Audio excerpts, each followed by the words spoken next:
Assalamualaikum warahmatullahi wabarakatuh. Selamat malam. Video kali ini kita akan menggunakan dua data ini. Anggaplah dua data X dan Y ini ada 8 buah data. Kita akan lakukan analisa data regresi dengan menggunakan fitur yang ada di Excel. Pertemuan sebelumnya kita sudah pernah bahas bagaimana mencari persamaan regresinya. Adapun untuk pertemuan kali ini lebih jauh, kita akan mengupas hasil analisa varians dari data yang sudah kita dapat X dan Y ini. Kita anggap misalkan nilai X itu tadi kita anggap kalau berdasarkan soal yang saya ambil dari soal latihan, kita anggap untuk yang X ini adalah, kita kasih terangan ya, X adalah ujian teori,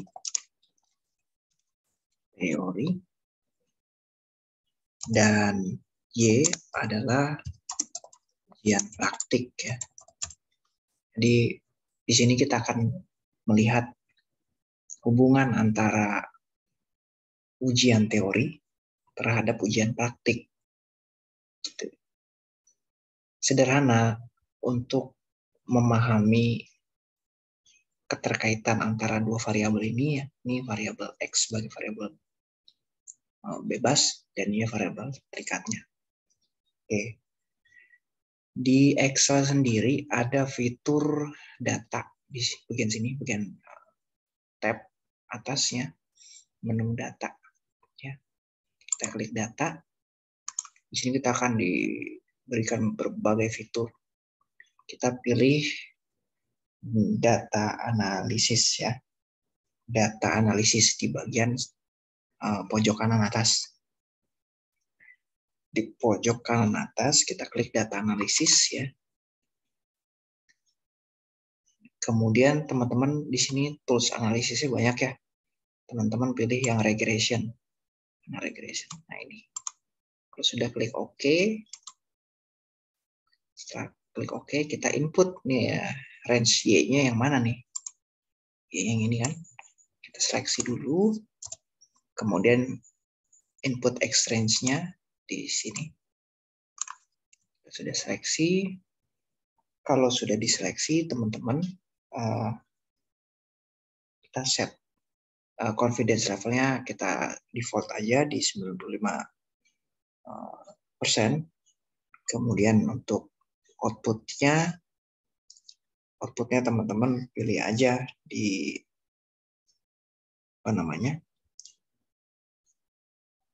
di sini, di bagian sini aja, di sampingnya, nah, dekat situ ya. Jadi nggak bikin worksheet baru. Kemudian kita pilih OK. Nah, Excel sedang menganalisa. Nah, teman-teman bisa lihat di sini. Saya coba besarin. Oke, terus kemudian apa lagi? Coefficient, standar error, statistik. Kita akan belajar bagaimana kita interpretasinya ya. Seperti apa? Oke, ini sudah semua. Dan ini summary outputnya, teman-teman. Teman-teman bisa lihat di situ ada multiple R, ada R square, ada adjust R square, standard error, dan observation. Adapun untuk observation ini adalah jumlah data. Jumlah datanya 8. Nah, bagaimana kita menginterpretasi hasil ini? Oke. Kita lihat di bagian regression statistik. Di sini ada multiple R. Multiple R, maknanya apa sih? Kita kasih terangan di sini ya. Saya akan tulis di sini keterangan.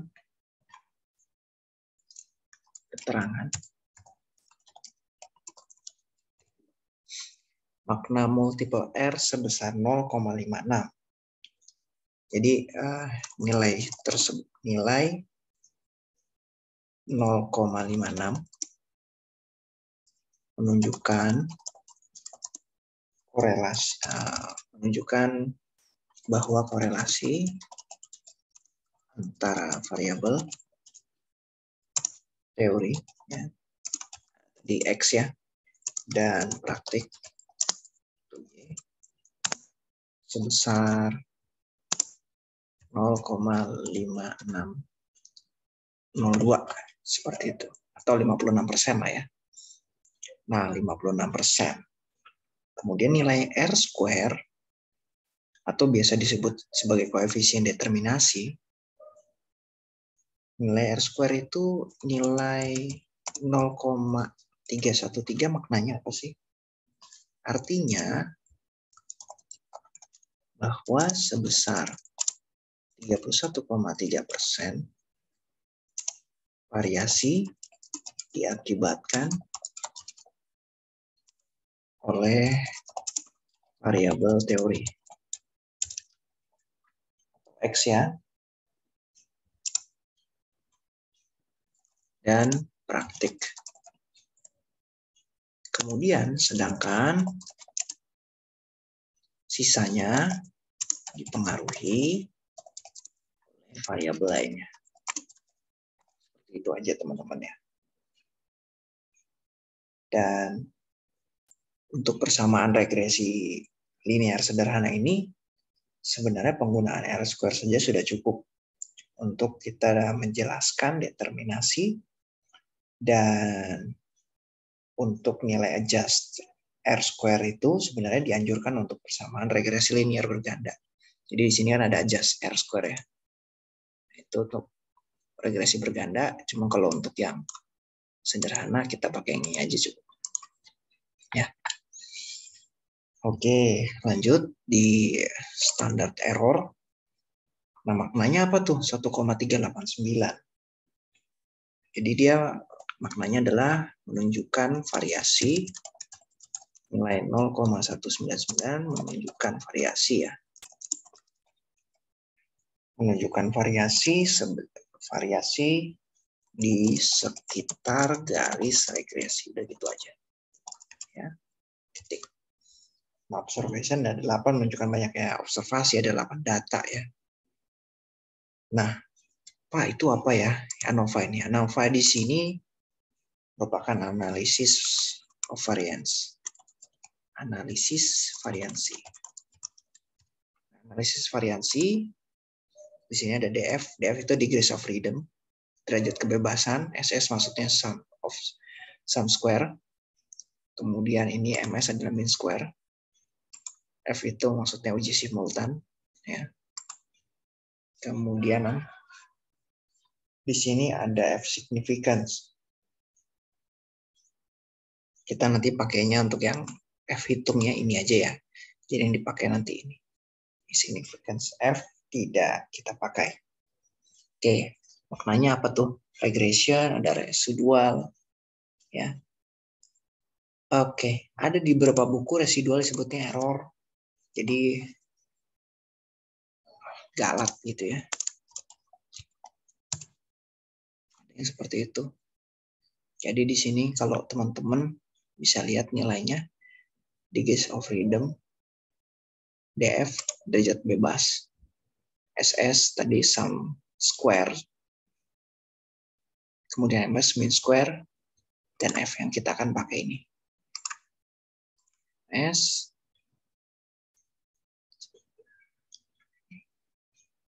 SM ini juga dipakai.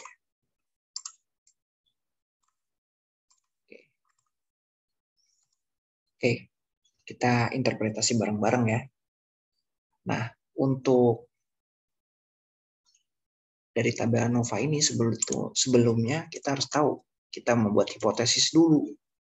Hipotesis awal, tidak ada hubungan antara variabel teori terhadap variabel praktik, misalkan seperti itu. Dan hipotesis alternatifnya atau H1-nya atau HA lah ya, ada hubungan antara variabel teori terhadap variabel praktik. Saya singkat aja gini ya. Oke.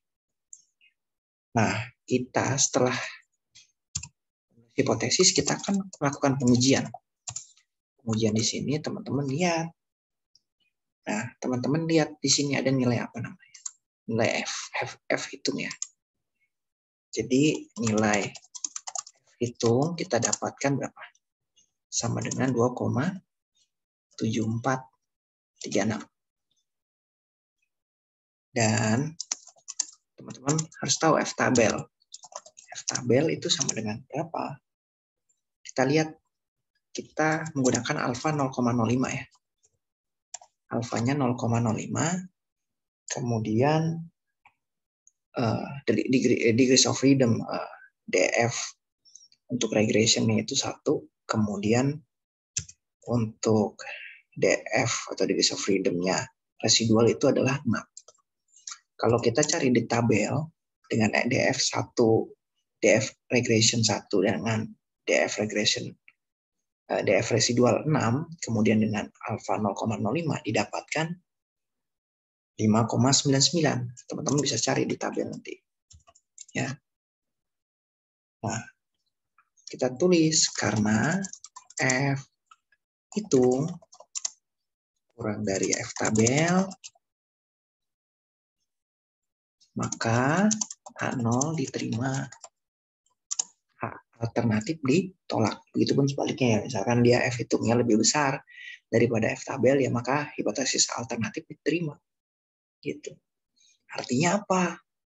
Artinya tidak ada hubungan antara variabel teori terhadap praktik. Hanya seperti itu, teman-teman. Nah, teman-teman coba lihat ke bagian koefisien. Ini ya. Ada intercept, ada X variabel. Teman-teman di awal, di video sebelumnya itu kan kita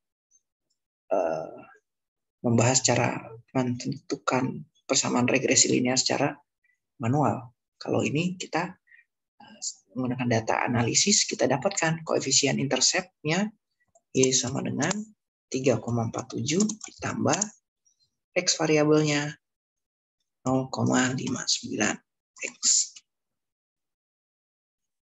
Seperti itu. Jadi cepat ya. Nah, ini seperti itu teman-teman kira-kira. Jadi teman-teman bisa langsung lihat dari analisa ini. Ternyata gampang ya.